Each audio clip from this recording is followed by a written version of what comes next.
भाई बलि से विलोचन भय, विलोचन के बाद ये वंश परंपरा रघु तक चली आई है और उनके बाद आए श्री रामचंद्र जी। और रामचंद्र जी के आने के बाद रामायण के अंदर कहीं पर भी रक्षाबंधन का वर्णन नहीं आया। भाइयों, किंवदंतियों के अनुसार लोक मान्यताएं हैं कि देवी लक्ष्मी जी ने भगवान विष्णु को इस दिन नरक से आजाद करवाया था। राजा बलि को राखी बांधी थी और 52 अवतार से भगवान विष्णु को मुक्त करवाया था। रक्षाबंधन क्या है? रक्षाबंधन क्यों मनाया जाता है? रक्षाबंधन किसने मना लिया था? रक्षाबंधन कहां से शुरुआत हुई रक्षाबंधन की? और क्या हमारे पवित्र हिंदू धर्म के शास्त्रों में रक्षाबंधन का कहीं पर कोई प्रमाण भी है या नहीं? जानेंगे आज की वीडियो में सारी बातें प्रमाणों के साथ, तो बने रहना वीडियो में एंड तक। तो भाइयों, ये जानना अति आवश्यक हो जाता है कि रक्षाबंधन के दिन क्या होता है। इस दिन का इंतजार बहनें पूरे साल बड़ी बेसब्री से करती हैं। रक्षाबंधन के दिन खासकर बहनें क्या करती हैं, तो कान खोलकर सुन लीजिए। बहनें एक थाली सजाती हैं, पुष्प, अक्षत, रोली और रखती हैं उसके अंदर एक प्यारा सा धागा जो बहुत सस्ता होता है और बताया महंगा जाता है। एक दिया जलाती हैं। दिया जलाने के बाद शुरू होती है चापलूस बहनों की, भाइयों की जेब कटाई का सिलसिला। रक्षाबंधन के दिन बहनें भाइयों को चूना लगाने की फिराक में रहती। बस यहीं से शुरू होता है चापलूस बहनों का भाइयों को चूना लगाना, क्योंकि वो पूरे साल इंतजार करती हैं इस दिन का कि कब रक्षाबंधन का दिन आए और वो अपने भाइयों की जबरदस्त तरीके से जेब काट ले। इनको पुराणों से तो कोई लेना देना नहीं है। ये तो बस यही जानती हैं कि एक पतला सा धागा बांधो, सस्ता सा धागा हाथ में बांधो और बस मोटी सी रकम ऐंठ लो। और भाई भी जानते हैं कि आज के दिन किस तरीके से बहनों से कम पैसे में पीछा छुड़वाया जाए। बहनें इंतजार करती हैं कि कोई बड़ा सा गिफ्ट मिल जाएगा, कोई अच्छी सी रकम मिल जाएगी। आखिरकार साल भर में ये त्योहार जो आया है, और भाई भी सोचते हैं बस एक दिन की तो बात है, सस्ते मद्दे में किस तरीके से बहनों को निपटाया जाए। भाइयों, किंवदंतियों के अनुसार लोक मान्यताएं हैं कि देवी लक्ष्मी जी ने भगवान विष्णु को इस दिन नरक से आजाद करवाया था। राजा बलि को राखी बांधी थी और 52 अवतार से भगवान विष्णु को मुक्त करवाया था। भाइयों, बलि से विलोचन भय, विलोचन के बाद ये वंश परंपरा रघु तक चली आई है और उनके बाद आए श्री रामचंद्र जी। और रामचंद्र जी के आने के बाद रामायण के अंदर कहीं पर भी रक्षाबंधन का वर्णन नहीं आया। इसका अर्थ यही है कि रक्षाबंधन ये अभी चलाई हुई एक परंपरा है। इससे साफ स्पष्ट होता है कि रक्षाबंधन एक लोक मान्यता है, एक किंवदंती है। शास्त्रों में इसका कोई वर्णन नहीं। भाइयों, लोक मान्यता और कहावत के अनुसार कुछ लोगों का ये भी मानना है कि श्री कृष्ण और शिशुपाल का युद्ध हो रहा था।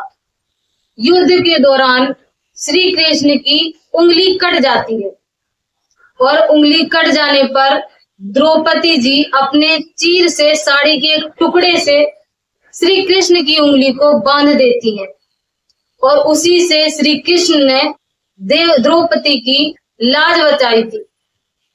तो भाइयों, ये भी एक मिथ्या और झूठ है, क्योंकि महाभारत में इसका कहीं पर भी वर्णन नहीं है कि रक्षाबंधन मनाना है। ना ही श्रीमद् भागवत गीता में कहीं पर भी ऐसा प्रमाण आया है। तो इससे सिद्ध होता है कि ये रक्षाबंधन का त्योहार एक मिथ्या है और भ्रम है, जो इन नकली धर्म गुरुओं द्वारा फैलाया गया एक जाल है। भाइयों, रक्षाबंधन को लेकर कहीं कहीं एक और कथा सामने आती है। बहुत से लोगों का मानना ये भी है कि एक बार इंद्रदेव का युद्ध हो रहा था और इंद्रदेव युद्ध में परास्त होने वाले थे। तभी इंद्राणी ने इंद्रदेव के हाथ पे एक रक्षा सूत्र बांधा था, जिससे इंद्रदेव विजयी हुए थे। तो भाई यहाँ पर भी अगर इस बात को हम सत्य ले लें तो इंद्राणी इंद्र की पत्नी थी, ना कि बहन। तो ये रक्षाबंधन का जो त्योहार है यहाँ पर भी गलत साबित होता है।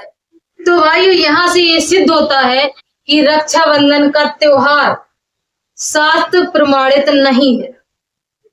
भाइयों, रक्षाबंधन के त्योहार को लेकर समाज में एक और मान्यता है कि राखी बहनें भाई को बांधती हैं तो भाई बहन की रक्षा करता है और राखी बांधने से भाई की रक्षा होती है।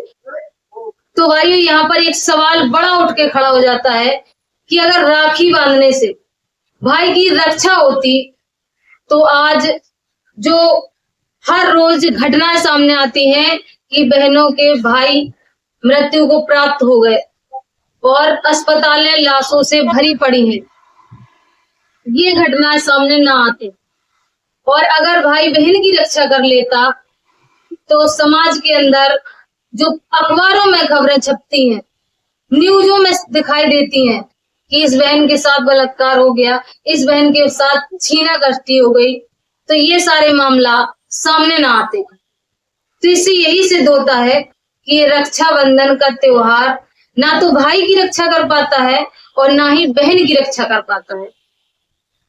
अब ज्यादा खिसियाओ नहीं, वीडियो देखते रहो। सवाल उठाया है तो समाधान भी बताएंगे।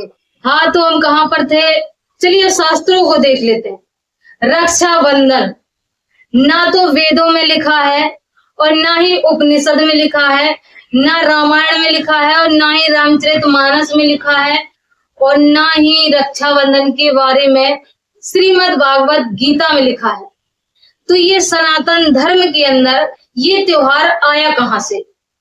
अगर आप लोगों को पता हो तो कमेंट जरूर करना। यहाँ पर ये त्योहार ना तो भगवान श्री राम ने मनाया, ना ही भगवान श्री कृष्ण ने मनाया और ना ही हमारे जो ऋषि मुनि रहे हैं उन्होंने इस रक्षाबंधन के बारे में कोई आदेश दिया है। तो अब विचारणीय विषय है कि आखिर ये रक्षाबंधन आया कहाँ से है, क्यों मनाया जा रहा है समाज के अंदर? तो भाइयों, ये काल और काल के दूतों के द्वारा फैलाया गया भ्रम और पाखंड है। मिर्ची तो नहीं लगी, हम तो भले की बात कर रहे हैं, हम तो समाज का कल्याण ही चाहते हैं। तो भाइयों, आज रक्षाबंधन का मतलब क्या रह गया है? खूबसूरत मिठाइयां, मिलावटी खोवा, एसेंट वाली और केमिकल वाली मिठाइयां खाकर लोगों की रक्षा तो दूर की बात है, लीवर फेल अवश्य हो रहे। आज रक्षाबंधन क्या रह गया है? मिलावटी खोवा और सुंदर सुंदर मिठाइयां, केमिकल वाली मिठाइयां, एसेंट डालकर खुशबूदार मिठाइयां। सोचो जरा, जहां पर रोजमर्रा के लिए दूध की पूर्ति नहीं हो पाती है, वहीं पर रक्षाबंधन त्योहार आते ही हर हलवाई की दुकान में मिठाइयों से दुकानें लबालब भर जाती हैं। तो इतना सारा खोवा आ कहां से रहा है? ये सारा का सारा खोवा केमिकल द्वारा बनाया हुआ है। ये आलू घिस के मिलावटी खोवा है और शक्कर जो जबरदस्त तरीके से खोवे के अंदर पेल दी जाती है और धड़ल्ले से मिठाइयां बेची जाती हैं और खिलवाड़ किया जाता है लोगों की जिंदगी से। और हलवाई और दुकानदारों का मकसद सिर्फ यही रहता है कि अपने जेबों को भरना, अपने जेब भरना। यहाँ पर परमेश्वर कबीर कहते हैं कि तुमने उस दरगाह का महल नहीं देखा, धर्मराय के तिल तिल का लेखा। तुम सोचते हो कि तुम मिलावट करके, कम तोल कर अपने जेब भर लोगे, मोटी कमाई कर लोगे, अमीर बन जाओगे, तो उस धर्मराय के दरबार में तुम्हें तिल तिल का लेखा देना पड़ेगा। नरक के अंदर किस प्रकार की यातनाएं दी जाती हैं, तुम्हारी सोच से परे है। और श्रीमद् भागवत गीता में भी गीता ज्ञानदाता अर्जुन से कहता है कि अर्जुन, कर्म का फल तो भोगना ही पड़ता है। तो भाइयों, जो लोग दूध में मिलावट कर रहे हैं, खोए में मिलावट कर रहे हैं, वो भगवान की नजर से नहीं बच सकते। और भाइयों, रक्षाबंधन के त्योहार पर 500 से लेके 50,000 तक की राखियां बहनें बांधती हैं।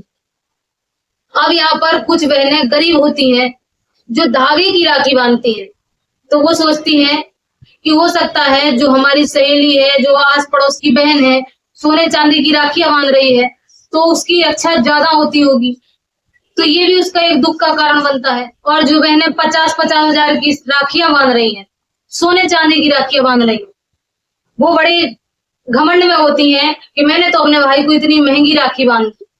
तो भाई, यहाँ पर तो राखी का भी, त्योहार पर राखी का भी बिजनेस चल रहा है। इसी को कहते हैं कि ये धर्म नहीं, ये धंधा है, यहाँ पढ़ा लिखा भी अंधा है। इस पर परमेश्वर कबीर कहते हैं, जगत गुरु तत्वदर्शी संत रामपाल जी महाराज अपने सत्संगों में कहते हैं, झूठे सुख को सुख कहे, मान रहा मनमोद, सकल चबीना काल का, कुछ मुख में कुछ गोद।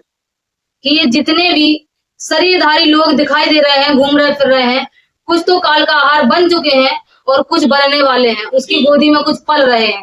भाई, रक्षाबंधन के त्योहार के दिन बहुत सी जगहों पर लोग पतंगे उड़ाते हैं, और पतंगे उड़ाने के बाद उनका जो धागा होता है वो रोडों पर आ जाता है और राह चलते हुए लोगों की गर्दनें कट जाती हैं।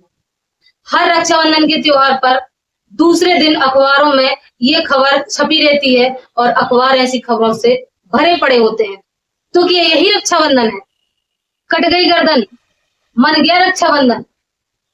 भाइयों, रक्षाबंधन जिन बहनों के भाई नहीं होते, उन बहनों के दुख का अंदाजा नहीं लगाया जा सकता, और जिन भाइयों की बहन नहीं होती, उन भाइयों के दुख की भी गणना नहीं की जा सकती है। भाइयों, अपना भाई होता है, अपनी बहन होती है।